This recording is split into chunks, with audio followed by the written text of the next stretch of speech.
I really love these plants because it means beginners can succeed with them.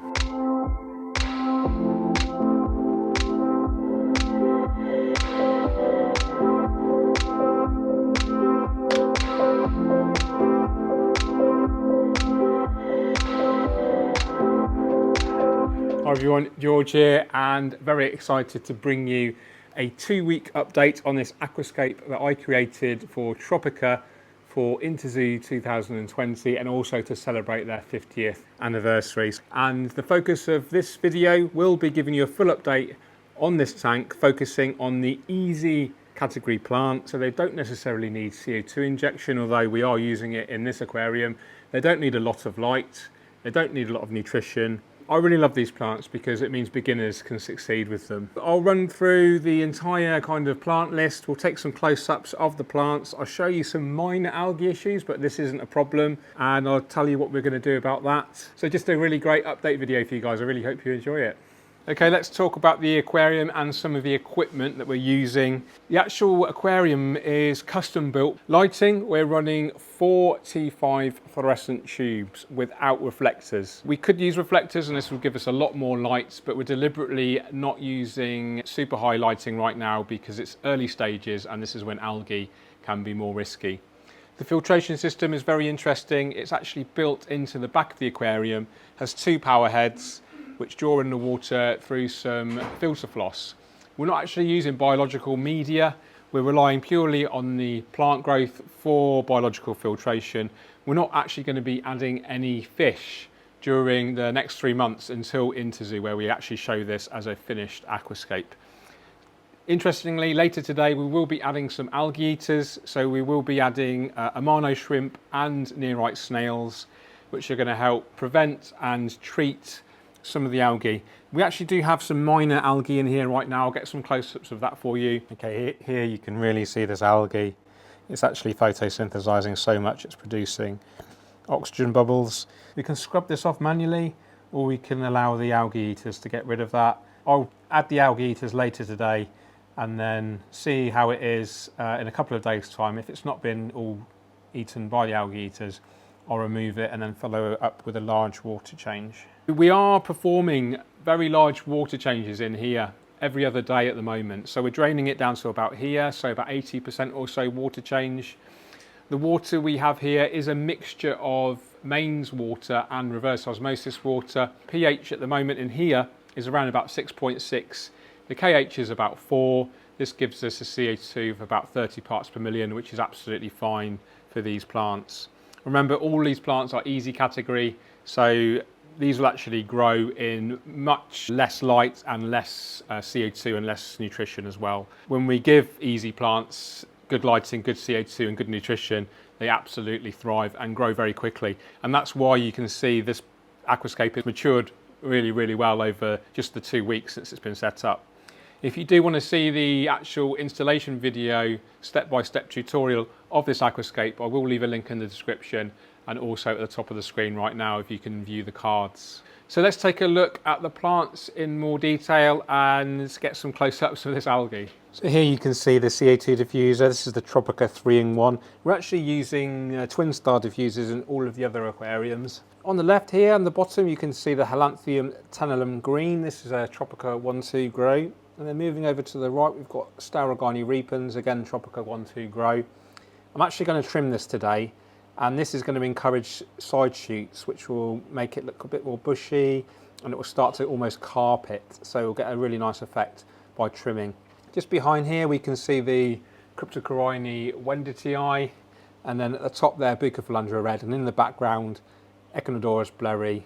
To the right we've got some Microsaurin trident fern there. And then you can just see some, I'll go over to the right in a minute, but you can just see some of the Marsilea and Anubias here.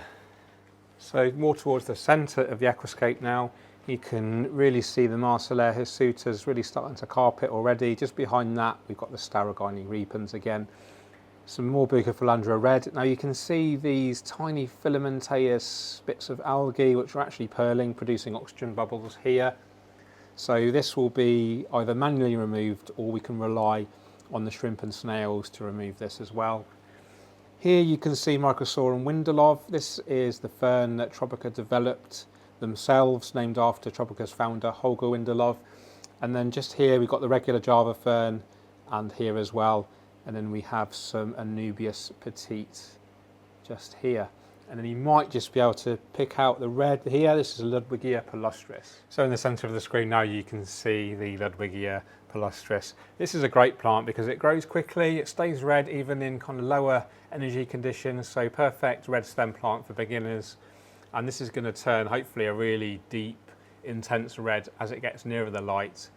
And as we trim it, it will bush out more and we can create a really lush appearance. Okay, moving over to the right hand side of the aquascape, got a lovely bunch of the trident fern here, some more Anubias petite. This is the Marsilea again, moving over into the Helanthium tantalum here on the right. And then we have this very cool plant. This is Laganendra meeboldii red. Now this will turn hopefully like a red browny colour. And up here we've got some Bucophalandra red, and then again in the background you can see the Amazon swords, the Echinodorus blairi, and some more regular Java fern here. I just wanted to show you some of this Echinodorus blairi here on the right. You can see this brown coloration on the edge. This basically means the plant isn't really going to recover. It's been grown in its out of water state, and some of the leaves will really kind of struggle to make the transition to their underwater state. So what we like to do is literally just trim them right back, and this is going to generate new leaf growth.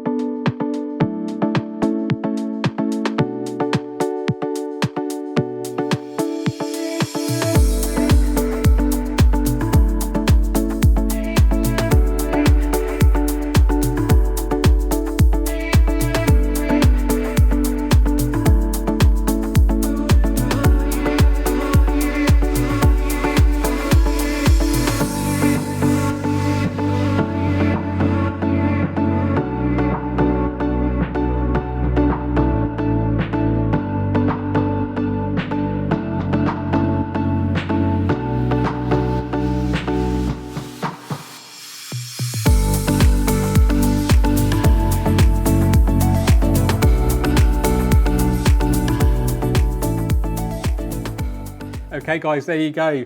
Lovely update there of the Tropica Easy category planted tank here, ready for Interzoo 2020 in a few months' time. Really happy with the progress. The plant growth has been great, especially considering it was only set up 2 weeks ago. Some minor algae issues which will be addressed by the algae eaters, and also some manual removal that I'll probably carry out tomorrow.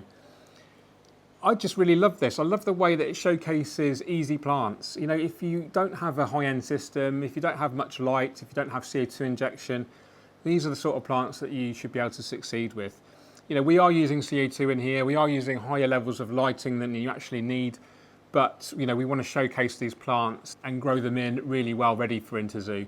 But you know, arguably we could cut the lighting in half, we could take the CO2 injection out of here, and they would still grow. They would still look great, but it would just take a lot longer to get to that point. There we are guys, a nice simple aquascape designed to showcase these plants really well.